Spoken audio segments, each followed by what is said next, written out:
सुखी रहने के लिए हम सारी जिंदगी बाहर भागते हैं, फिर भी सुख नहीं मिलता। पूरे गुरु कहते हैं तुम घर बैठकर मेरे बताए गए 3 काम कर लो तो दुख तुम्हारे करीब नहीं आएगा, तुम हमेशा सुखी रहोगे। अब बताइए, हम घर बैठकर वो 3 काम नहीं कर पाते जो हमें गुरु बताते हैं। 3 काम गुरु कहते हैं तुम घर बैठकर कर लो, तुम्हें हमेशा शांति और सुख प्राप्त होगा, तुम्हें बाहर कहीं जाने की आवश्यकता नहीं है। हर व्यक्ति इस कलयुग में सुखी रहना चाहता है, लेकिन हर व्यक्ति इस दुनिया में दुखी है।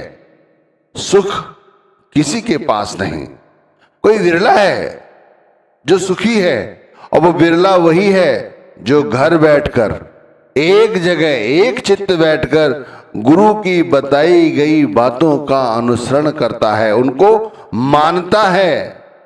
अब हर व्यक्ति चाहता है कि भाई वो 3 काम हैं कौन से जो हमें करने हैं, बताओ हम कर लेंगे। हर व्यक्ति जानना चाहता है कि बताओ वो 3 काम कौन से हैं, उन 3 कामों को क्या हमसे पहले भी लोगों ने किया है? जिन लोगों ने किया है क्या वे सुखी हैं? भाई हम बुद्धिमान हैं तो हमारे प्रश्न भी हैं, और जो सुखी हैं क्या वो हमारी और तुम्हारी तरह ही हैं? क्या इस समय यहां मौजूद हैं इस पृथ्वी पर? तो भाई हाँ, वो लोग इसी पृथ्वी पर मौजूद हैं। ऐसा नहीं है कि वो सुखी रहने के लिए बहुत सारा धन कमाते हैं, वो थोड़े से धन में भी सुखी हैं। आप देखिए, और वाकई में सुखी हैं, उन्हें कहीं जाने की जरूरत नहीं है, वे घर बैठे ही गुरु के बताए गए काम कर लेते हैं और सुखी रहते हैं। इसे इस तरह से दोबारा समझो कि इस कलयुग में हर व्यक्ति परमात्मा से मिलना चाहता है और कोशिश भी करता है, पर मिल नहीं पाता।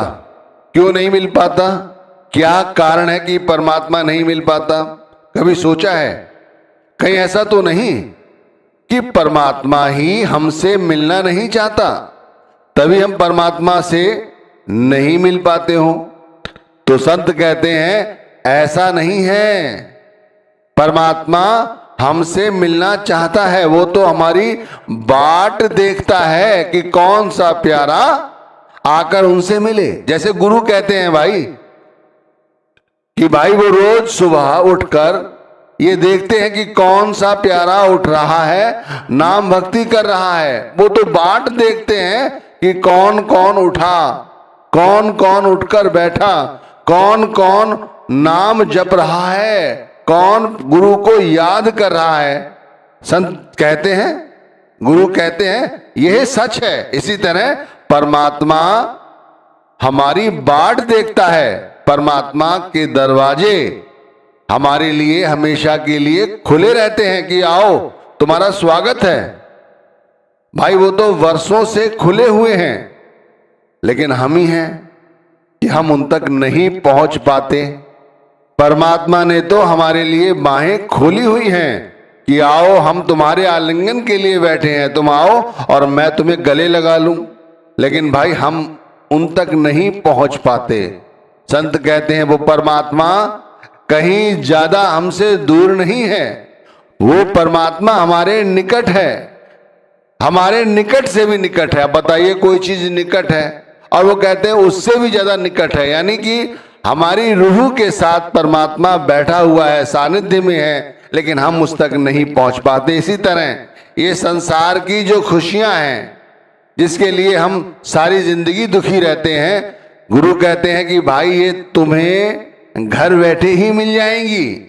जैसे परमात्मा घर बैठे ही सबको मिल जाता है, लेकिन कोई विरला ही है जो उससे मिलता है। परमात्मा पूरी तरह से अपनी बाहें पसार कर हमारा इंतजार कर रहा है। गुरु के बताए गए 3 काम बहुत ही सरल हैं, हर व्यक्ति जानना चाहता है तो उसे बता देता हूं। ये तीनों काम घर बैठे ही बड़ी सरलता से किए जाते हैं, लोग कर रहे हैं और सुखी हैं। संसार में जहां एक तरफ हाहाकार है, लोग दुखी हैं, सब कुछ होते सोते दुखी हैं। वहीं जो लोग गुरु के 3 काम नित्य प्रति करते रहते हैं वे हमेशा सुखी रहते हैं।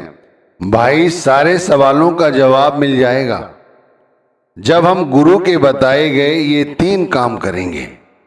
लेकिन एक बात ध्यान रखना विशेष रूप से कि जो नामधारी हैं वो लोग ही इस काम को कर सकते हैं जिन लोगों को नाम दान मिला हुआ है। वे लोग नहीं जिन्हें नामदान नहीं मिला है। जिन्हें नामदान नहीं मिला है वे पहले वक्त के पूरे सदगुरु से नामदान लें, फिर ये काम करें। गुरु कहते हैं सुखी रहने के लिए, परमात्मा से मिलने के लिए कहीं बाहर जाने की आवश्यकता नहीं है।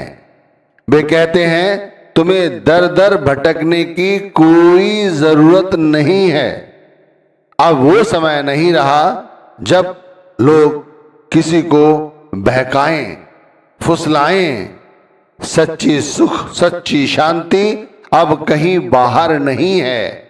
बाहर थोड़े समय के लिए मौज मस्ती कर सकते हो, लेकिन स्थायी सुख, स्थायी आनंद तब भी प्राप्त नहीं होगा। सच्चा सुख, सच्ची शांति एक स्थान पर बैठकर प्राप्त की जा सकती है। एक स्थान पर, वो स्थान अपने घर से अच्छा और कोई स्थान है ही नहीं। अब आप देखिए, परमात्मा ने इस धरती पर हर जीवात्मा को तकरीबन ये सुख दिया ही है कि सबके सर पर छत है। और यदि किसी के सर पर छत नहीं है तो परमात्मा का आकाश रूपी छत सबके ऊपर है। परमात्मा कहता है मेरे घर के अंदर बैठ जाओ, बैठकर केवल 3 काम जो बताता हूं वो करो। केवल वो 3 काम करने से हमेशा सुखी रहोगे। ऐसा सुख जो सिर्फ कल्पना द्वारा किया जा सकता है। और ये 3 काम उस नारायण से भी मिलाते हैं। ये 3 काम करने से उस परमात्मा के साक्षात्कार भी कर सकते हो जिस परमात्मा को किसी ने देखा नहीं, जिसके विषय में बहुत सारे प्रश्न हैं। कोई कहता है कि वो परमात्मा स्त्री है या पुरुष। कोई कहता है कि वो परमात्मा दिखता कैसे है, क्या वह युवा है या वृद्ध। कोई कहता है वो रात्रि के कौन से पहर में दिखाई देता है, तीसरे या चौथे। उसे देखने के लिए क्या बाहर जाने की जरूरत है या अंतर एकांत में दिखाई देता है। क्या वह परमात्मा हमारी और तुम्हारी तरह ही बोलता और बतलाता है, क्या हमारी तुम्हारी शक्ल का ही है। ऐसे बहुत सारे प्रश्न हैं जो हमारे अंतर में हैं। उन सभी प्रश्नों के उत्तर भी इस 3 कामों को करने से मिल जाते हैं। अब वो 3 काम कौन से हैं? तो सबसे पहला काम है जो गुरु ने पवित्र नाम दिया है उस नाम का सुमिरन करना, उस नाम को जपना, उस नाम को बार बार दोहराना।